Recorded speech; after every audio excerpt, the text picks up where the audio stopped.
What makes a monitor a gaming monitor? Obviously, it's 100% aesthetics. You gotta have the aggressive stand.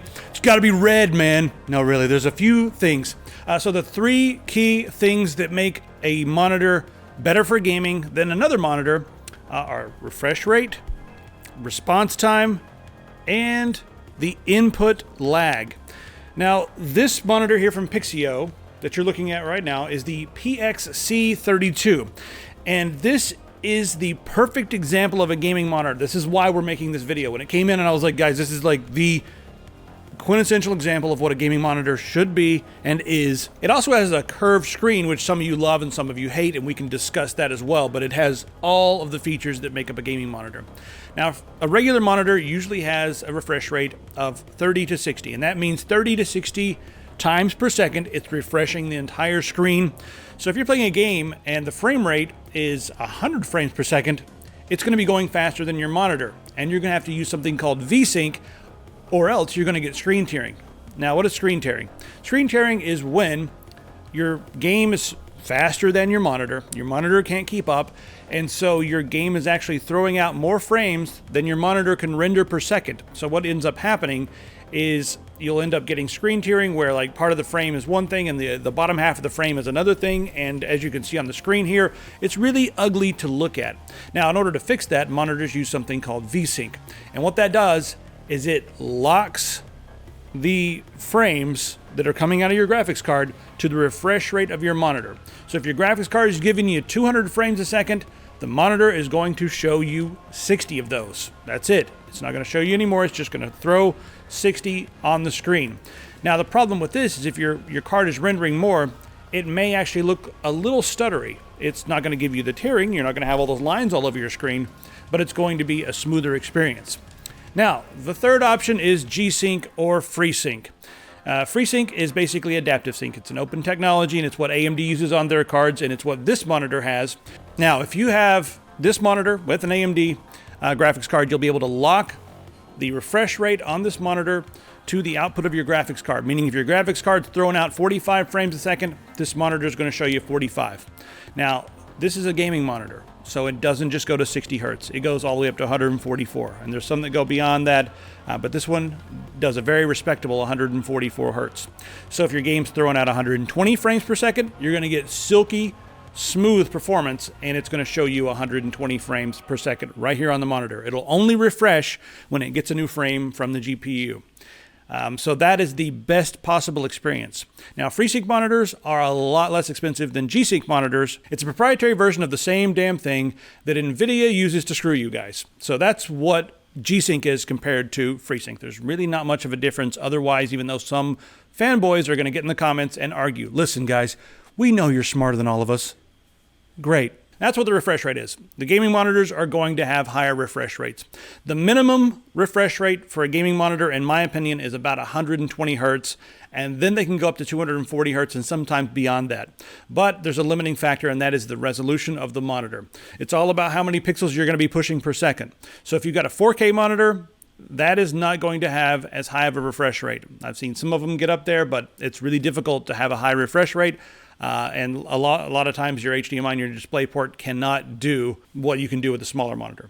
This one is right in the middle. It's my favorite resolution for gaming. This is 2560 by 1440. So it's higher resolution than your standard HD 1080p. And it's going to take a little bit more power to drive this, as far as, you'll need a little bit better of a GPU. But the pixel density is much better than a 1080p.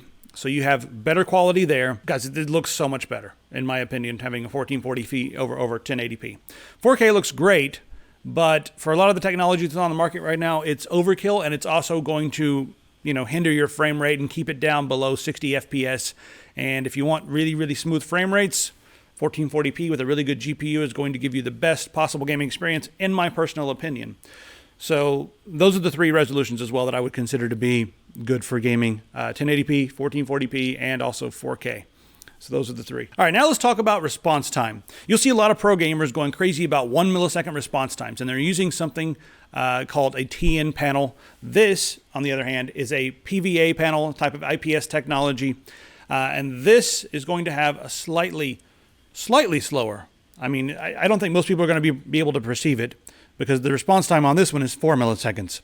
I don't even start to notice it until we get beyond 10. If you have a really slow monitor, like if you're using a TV, God forbid, or a graphical, like a graphic editing monitor, and you're trying to play games on it, you will see a ghosting trail of your character. The explosions will happen on the screen, and then after they're already gone, you'll still see a ghosting trail of where things were.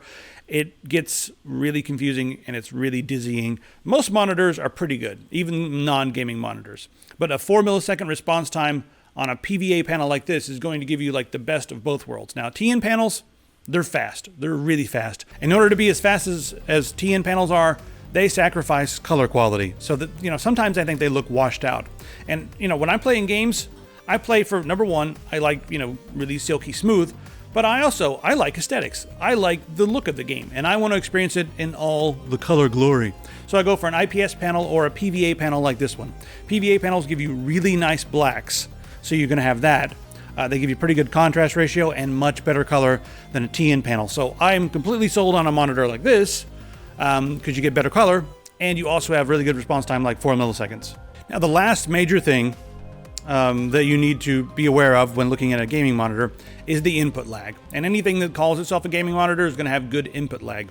And what that is that is the lag between when you're doing stuff, moving your mouse, and then when it happens on the screen.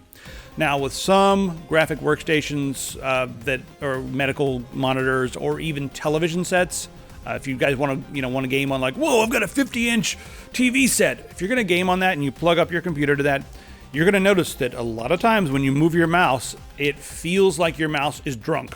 It just, what's up with my mouse? It's like takes a second, or there's a delay. It's really sluggish and weird. That translates over into video games, and it actually makes some people nauseated. So you're going to want a monitor with a really good, a really low input lag.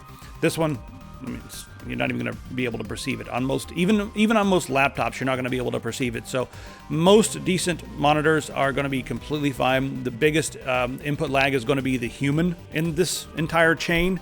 So it's not that big of a deal. But if you're trying to play with a television set, or maybe a first generation 4K monitor that only runs at 30 hertz, you're going to notice some severe input lag, and it's going to completely destroy your gaming experience. All right, so those are the main things. Now let's talk about the bells and whistles that everyone goes crazy about. No swivel on this one, but some of them have swivel, pivot, tilt, all that sort of thing. A lot of the monitors have that. This one, we've got some LEDs on the back, and you can like play a LED light show on your wall if you wanted to. But a lot of them will have the LEDs all around that you can customize. Some you can, some you can't customize, and I like the fact that on this one you actually can customize it, go crazy RGB if you wanted to. So that's something that's an extra bell and whistle. It's something you can take it or leave it, Next up, as far as extra little things go, we've seen some of these monitors. I mean, this one in particular has a really good contrast ratio of 3001. And that's going to help you if you're playing a game that has a lot of shadows. You'll be able to see players or monsters that are in the shadows before other people will, and that's going to help a lot. But we've seen some monitors that have like almost some cheating mechanisms that brighten up the shadows so you can see things in there. It kind of kills the dynamic range and the mood of the game. But if you want to be a cheater and see people coming up in the shadows, that's an option. Another thing that some of these monitors add, and this one does have it, they actually have a reticle that you can bring up and basically superimpose on the middle of the screen. And you do that in the menu. So it's not happening in the game. It's happening, or not happening in the software. It's happening right here in the monitor, and it will bring up a reticle, let you pick the one you like. The benefit for this is some games don't have a reticle. Or sometimes, you can tell your friends you've turned your reticle off, and they can be like, oh, wow, you're really accurate. I think it's kind of cheating if you're like running around playing a game that doesn't normally have a crosshair and you added a crosshair. But for some of you guys, or maybe you just want the special reticle in all your games, you want to have the same exact crosshair, that's an idea. You can turn it off in all your games and always have the same crosshair on the screen right in the center. That's another idea. This monitor also has picture-in-picture. So if you want to plug up a second source, you can have two things going at the same time. You can be watching a movie while you're playing an adventure game at the same time. How much adventure do you need? I guess you'd be playing multiple characters in an MMO at the same time, like a lot of people do with WoW and stuff. You can have picture-in-picture, multiple displays going all at the same time on this display. Some have that fancy technology. This one happens to have it. Guys, every gaming monitor needs a bezel that is this thin. You want a non-existent bezel. And the reason being is if you ever wanted to add multiple monitors or have three of these to get like a really awesome wide gaming experience, then you're going to want this really slim bezel. Now, this is a curved monitor. So let's talk about that for just a second. Do you want a curved monitor? And here's my opinion. If you are using this for gaming and pretty much only gaming, a curved monitor is really nice. It sort of just brings everything around you a little bit. And 3 of these all, like playing in surround or something, having them curve around you like that, it's a very immersive experience. Now, if you're going to be doing productivity or something and you need straight lines like in Photoshop or Adobe Premiere or Maya or something like that, you may want to consider just a regular monitor, because sometimes the lines get a little confusing because they're curved all the way across the screen. It's not confusing for many people, but for some, they find the timeline being curved, or while they're doing some 3D, it's curved. That can be confusing. But if you're using it for gaming, a slight curve like this one, this is very, very slight. It's not as extreme as some out there, and it's also not an ultra wide, so it's not going to wrap all the way around. But just a hint of a curve on this is really nice, in my opinion, for gaming. As far as the inputs go on your monitors, dual link DVI that's the original standard, and this one has one of those. It's something you can kind of take it or leave it nowadays.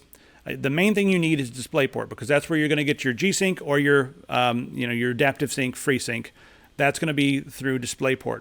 They're also going to have HDMI, and this one has HDMI 2.0 and a DisplayPort 1.2. Now, some of these also have audio pass-through or audio out, because these things over DisplayPort and over HDMI, you can use this as an audio source. This has an audio out, so you can plug your headphone up right here if you wanted to, or just daisy chain it out to something else. Now, that's something you can, if you need it, you got it. If you don't, it doesn't matter. All right, now another thing we're going to find on some of the more high-end gaming monitors that is a really nice feature is something called eye saver mode, or just a blue light reduction. The blue light is what really strains your eyes. And if you're sitting there at your monitor, a lot of times you forget to blink, especially if you're really into a game. And that can help dry out your eyes. And that will make your vision blur. It'll make it hard to see the fonts on the screen. And also it can stop up your tear ducts, or your moisture glands, or whatever the hell is in the bottom of your eyes. You have to go in and give it a little pressure right there. So you need your eyes to be moisturized.